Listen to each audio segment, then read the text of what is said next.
Hello, welcome back to our channel doubt expert. आप सभी को पता है कि हमारे चैनल पे bilingual SSC, CGL, CHSL, MTS के लास्ट ईयर एग्जाम्स के क्वेश्चंस का रिवीजन चल रहा है। उसी सीरीज में आज हम सेकंड पार्ट लेके आते हैं। फर्स्ट पार्ट ऑलरेडी आप हमारे चैनल पे अपलोडेड है, आप जाके प्लेलिस्ट से वीडियो में जाके देख सकते हैं। उसमें भी हमारे सारे इंपॉर्टेंट क्वेश्चंस को जो भी लास्ट ईयर्स में आए हैं बहुत अच्छे से डिस्क्राइब किया गया है और दोनों ही लैंग्वेज में डिस्क्राइब किया गया है। जैसे मैंने आपको ऑलरेडी बताया था कि अभी आपकी स्क्रीन पे इंग्लिश में क्वेश्चन लिखा हुआ है, तो आप हिंदी मीडियम वाले स्टूडेंट्स बिल्कुल भी परेशान ना हो।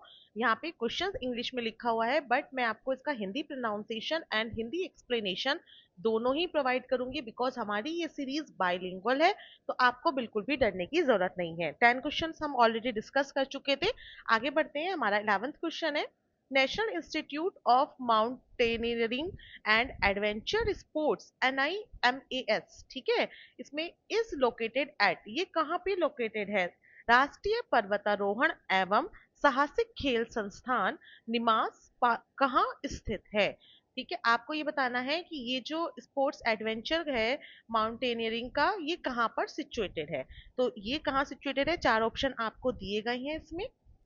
चार ऑप्शंस कौन कौन से हैं? मिजोरम, नागालैंड, हिमाचल प्रदेश एंड अरुणाचल प्रदेश। मैं आपको बता दूं, ये एसएससी CHSL 2024 में ये क्वेश्चन पूछा गया था। तो इसका जो राइट आंसर है अरुणाचल प्रदेश। ये कहाँ पे सिचुएटेड है? अरुणाचल प्रदेश में आपको ये इंस्टीट्यूट, नेशनल इंस्टीट्यूट देखने को मिलेगा। तो सभी बच्चे ध्यान रखें कि National Institute of Mountaineering and Adventure Sports NIMAS is located in कहाँ पे? अरुणाचल प्रदेश। एक्चुअली ये दिरांग वेस्ट बंगाल डिस्ट्रिक्ट में है। सॉरी, ये दिरांग में है। एग्जैक्ट जो इसकी लोकेशन है वो दिरांग है, वेस्ट कामेंग डिस्ट्रिक्ट। एग्जैक्ट अगर मैं इसकी लोकेशन की बात करूं तो वो भी लिख देते हैं दिरांग। ये वेस्ट वेस्ट कामेंग डिस्ट्रिक्ट है। कहाँ का? अरुणाचल प्रदेश का। ठीक है, अगर कई बार ऑप्शन में आपसे लोकेशन की जगह, स्टेट की जगह ये लोकेशन भी पूछ सकता है, तो आपको सब कुछ पता होना चाहिए। राइट, नेक्स्ट क्वेश्चन की तरफ बढ़ते हैं। The following river originates in Rajasthan and disappear in Gujarat. निम्नलिखित नदी राजस्थान में निकलती है और गुजरात में लुप्त हो जाती है। कहाँ से निकलती है? राजस्थान से, और लुप्त यानी कि डिसअपियर हो जाती है गुजरात में। ऐसी कौन सी रिवर है? ऑप्शंस आपके पास है, लूनी है, नर्मदा है, तापी है, या बनास है। एक्चुअली देखो, जिन बच्चों ने रिवर सिस्टम पढ़ा हुआ है, रिवर ड्रेनेज सिस्टम पढ़ा हुआ है, वो बच्चे इसका आंसर बहुत इजीली दे सकते हैं, क्योंकि हमें पता होना चाहिए इन सबकी ओरिजिनेशन की, कौन सी कहाँ से ओरिजिनेट हो रही है। तो देखा जाए तो लूनी कहाँ से ओरिजिनेट होती है? राजस्थान से ओरिजिनेट होती है, वेस्टर्न राजस्थान स्टेट से, और ये गुजरात में जाके डिसअपियर हो जाती है। तो इसका जो राइट आंसर है वो क्या है? लूनी। ये एक्चुअली में कहाँ से? जो पुष्कर वैली है ना राजस्थान की, वहां से ओरिजिनेट होती है। अरावली हिल्स अजमेर के पास में चलती है, और कहाँ जाके, कहाँ देखा जाए तो जो अरावली हिल्स हैं अजमेर के पास है ना, वहां से ये फ्लो होती है और जाके कहाँ, जो कच्छ है गुजरात में, गुजरात में है ना, रैन ऑफ कच्छ जाते हैं बच्चे वहां पे घूम।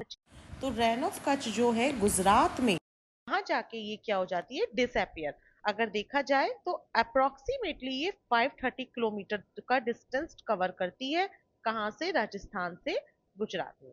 ओके, अब हम बढ़ते हैं अपने नेक्स्ट क्वेश्चन की साइड।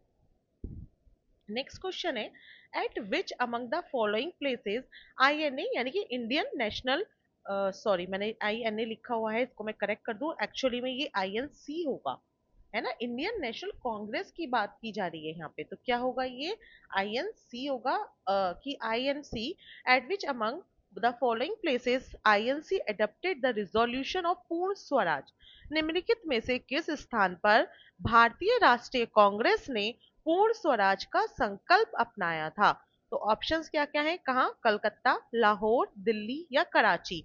जिन बच्चों ने इंडियन नेशनल कांग्रेस के बारे में पढ़ा है वो इसका आंसर बहुत इजीली दे सकते हैं। तो आपको मैं बता दूं, ये कहाँ था? लाहौर। लाहौर का जब सेशन हुआ था 1929 में, कहाँ पे हुआ था? 1929 में जो लाहौर सेशन हुआ था, वहां जो आईएनसी थी, इंडियन नेशनल कांग्रेस ने पूर्ण स्वराज की मांग की, मतलब रिजोल्यूशन लिया था। पूर्ण स्वराज का मतलब क्या होता है? Complete independence. कहाँ होता है? क्या होता है? Complete independence. और ये आपको पता है कि ये जितने भी इंडियन नेशनल कांग्रेस के ये एसोसिएशंस हुए थे, इन सबका कोई ना कोई एक प्रेसिडेंट था। तो जो लाहौर वाला एसोसिएशन था, कई बार प्रेसिडेंट भी पूछ लेते हैं कि पूर्ण स्वराज की जब की गई थी तो उस वाले एसोसिएशन में प्रेसिडेंट कौन थे, तो उसमें आपको मैं बता दूं कौन थे। जवाहरलाल नेहरू। जवाहरलाल नेहरू जी इस टाइम पे हमारे प्रेसिडेंट थे, किसके? आईएनसी के। सॉरी, क्लियर है? तो द कांग्रेस पास द पूर्ण Swaraj resolution officially demanding complete independence from British rule. उन्होंने क्या पूर्ण स्वराज रिजोल्यूशन क्यों पास किया था? उन्होंने डिमांड किया था कंप्लीट इंडिपेंडेंस का। किससे? ब्रिटिश के रूल से। कौन से वाले? कहाँ पे हुआ था तब ये सेशन? लाहौर में हुआ था। याद रखेंगे, बहुत इंपॉर्टेंट क्वेश्चन है, रिपीट होने के चांसेस रहते हैं। क्लियर है? चलिए नेक्स्ट क्वेश्चन की तरफ बढ़ते हैं। The brick temple of Bhitargaon is situated in which state? Bhitargaon, भीतर तो हिंदी में भी पढ़ लेते हैं। भीतरगांव का ईट मंदिर किस राज्य में स्थित है? ब्रिक ब्रिक का मतलब ईट ही होता है, तो brick temple of Bhitargaon is situated in which state? तो आपके पास ऑप्शन है उड़ीसा, झारखंड, यूपी या फिर मध्य प्रदेश। उत्तर प्रदेश या फिर मध्य प्रदेश। ठीक है? तो ये जो भीतरगांव का टेम्पल है, ये एक्चुअली में यूपी यानी कि उत्तर प्रदेश में सिचुएटेड है। और उत्तर प्रदेश के कौन से डिस्ट्रिक्ट में है? अगर आप देखें तो कानपुर, कानपुर डिस्ट्रिक्ट में है ये उत्तर प्रदेश के। ये temple is renovate as one of the oldest surviving brick, बहुत पुरानी ब्रिक से बना हुआ है फ्रॉम द गुप्ता पीरियड। इसमें अगर देखा जाए तो ये कौन सी ब्रिक है? इसमें गुप्ता पीरियड के टाइम की ब्रिक्स लगी हुई है, यानी कि ईट लगी हुई है, dating back to 5th century. Around कहाँ पर, कब का है ये? 5th सेंचुरी का है। ठीक है? तो आप ध्यान रखेंगे कि ये जो ब्रिक टेम्पल है भीतरगांव का, ये कहाँ सिचुएटेड है?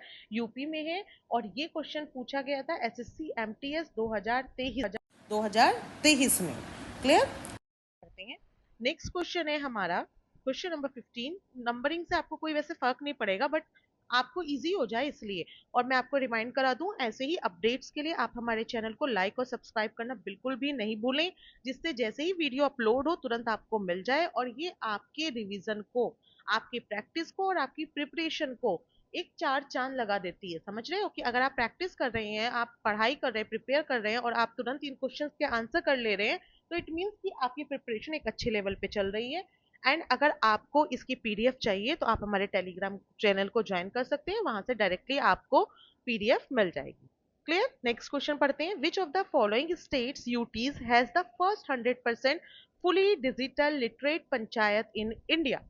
निम्नलिखित में से किस राज्य केंद्र शासित प्रदेश में भारत की पहली 100% पूर्णतः डिजिटल साक्षर पंचायत है? यानी कि 100% फुली डिजिटल लिटरेट यानी कि साक्षर पंचायत कहाँ पे है? दिल्ली की है, पुडुचेरी की है, महाराष्ट्र की है या फिर केरला की है? अगर आप गैस भी करेंगे तो अगर गैस इसमें आप केरला करते हैं तो बिल्कुल सही जाएगा कि कहाँ की है? केरला की। वहां पे लिटरेसी रेट भी अच्छा है और वहां की 100% फुली डिजिटल लिटरेट पंचायत भी है। ठीक है? ओके, नेक्स्ट क्वेश्चन की साइड बढ़ते हैं। ये क्वेश्चन हाँ पूछा गया था आपका CHSL 2024। देखो लेटेस्ट ही क्वेश्चन है ये। क्लियर?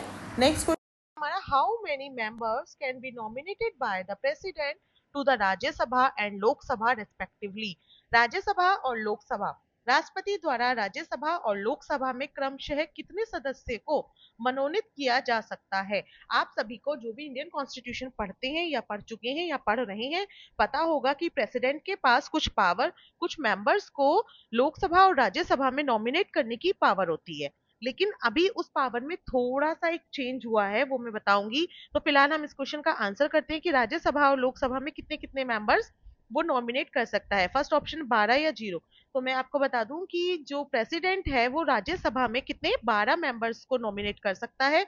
कहाँ पे? राज्यसभा में। राज्यसभा में 12 मेंबर्स को नॉमिनेट कर सकता है जो डिफरेंट फील्ड्स के होंगे, चाहे वो लिटरेचर के हो, आर्ट के हो, साइंस के हो या सोशल सर्विसेज के हो। वो इसके पास, प्रेसिडेंट के पास राइट है। लेकिन पहले वो लोकसभा में, पहले, अभी की बात नहीं कर रही हूँ, पहले लोकसभा में आर्टिकल 331 से उसकी प्रेसिडेंट के पास पावर थी कि वो 2 एंग्लो इंडियंस को नॉमिनेट कर सकते थे। ठीक है, ये प्रेसिडेंट के पास पावर थी आर्टिकल 331 से कि 2 एंग्लो इंडियंस को नॉमिनेट कर सकते थे, लेकिन अभी के टाइम में ये जो प्रोविजन है ये हट चुका है, एबॉलिश हो चुका है। तो इसीलिए अब अगर हम देखेंगे तो प्रेसिडेंट के पास लोकसभा में मेंबर्स को नॉमिनेट करने की कोई पावर नहीं है। तो वो कितने मेंबर्स, इसका राइट ऑप्शन क्या होगा, 12 एंड 0।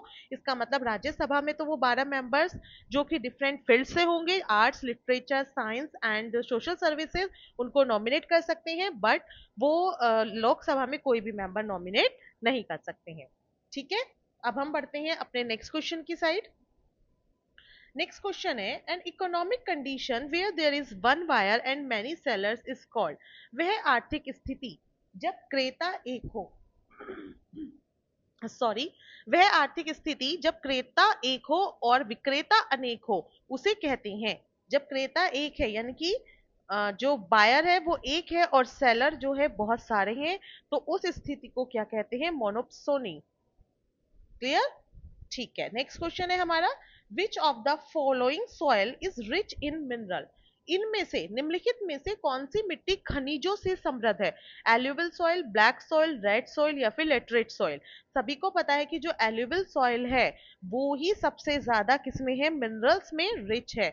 ये डिपोजिशन से, जो रिवर के सेडिमेंट्स होते हैं उनके डिपोजिशन से बनती है, इसलिए बहुत ज्यादा फर्टाइल होती है। कैसी होती है, फर्टाइल होती है और रिच होती है मिनरल में, है ना, मिनरल्स में रिच होती है, क्योंकि ये जो नदियां इधर उधर बह बहकर जो भी सेडिमेंट जमा करती हैं उससे ये बनती है। और अगर ये इतनी फर्टाइल है, उपजाऊ है, मिनरल से खनिज खनिज तत्वों से भरी हुई है, तो ऑब्वियस सी बात है कि कृषि यानी कि एग्रीकल्चर के लिए सबसे अच्छी होगी, ये कृषि के लिए अच्छी होगी या फिर उपयोगी होगी, है ना।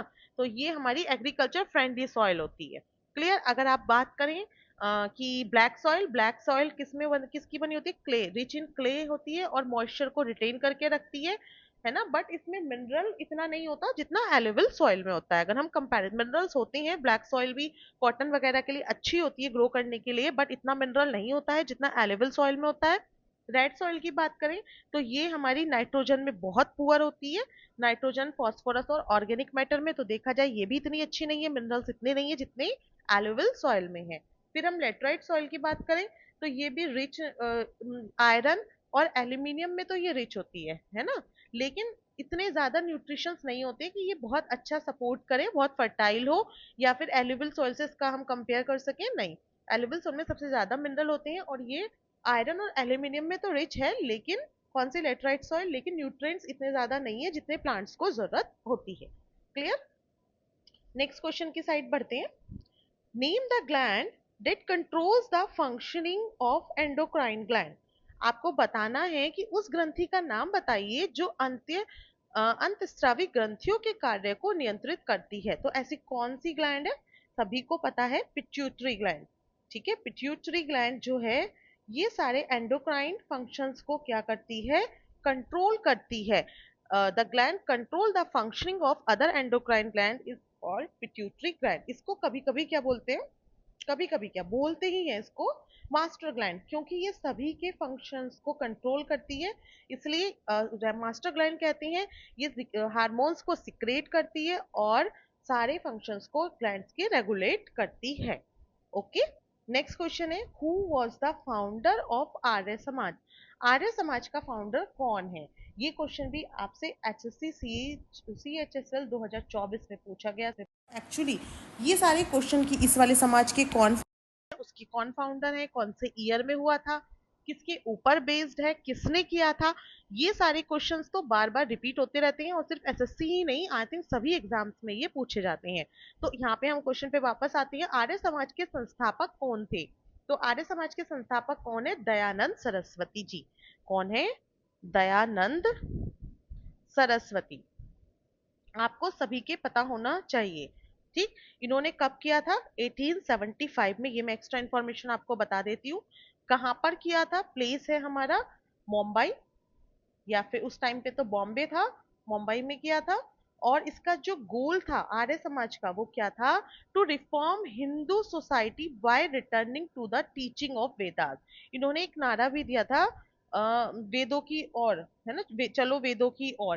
तो इसका जो एम था वो वही था कि वापस हमें कहाँ जाना था, इनको रिफॉर्म करना था हिंदू सोसाइटी को। टू रिफॉर्म, मैं चलो लिख देती हूँ आपके लिए, याद रहेगा आपको जब नोट्स मिलेंगे तो रिवीजन के टाइम इजी होगा। To reform Hindu society by returning to returning to the teaching of Vedas। फिर से वेद पढ़ाने के लिए, to the teaching of Vedas. सबको पता है वेद, वेद हमारे कितने टाइप के होते हैं? 4 प्रकार के, है ना, 4 होते हैं ना वेद। 4 वेद होते हैं। तो इनका था कि वापस से इतना रिफॉर्म करो हिंदू सोसाइटीज का कि जो वेद की टीचिंग है वो फिर से पढ़ाई जा सके। फिर से मैं आपको बता दूं कि ये हमारा एक तरह से प्रीवियस ईयर्स क्वेश्चंस का रिवीजन चल रहा है, जो आपके अपकमिंग एग्जाम्स के लिए बहुत इंपॉर्टेंट है। इसी के साथ हमारे चैनल पे ऑलरेडी एसएससी के रीजनिंग और मैथ से रिलेटेड क्वेश्चंस चल रहे हैं, चाहे वो आप शॉर्ट्स के फॉर्म में भी देख सकते हैं। और सेकेंडली, अगर आपको इस सब की पीडीएफ चाहिए तो आप हमारे टेलीग्राम जो चैनल को ज्वाइन कर लीजिए। और सारी अपडेट्स के लिए हमारे चैनल को लाइक एंड सब्सक्राइब करिए। इसका नेक्स्ट पार्ट मैं आपके लिए नेक्स्ट वीडियो में लेकर आऊंगी। Thank you.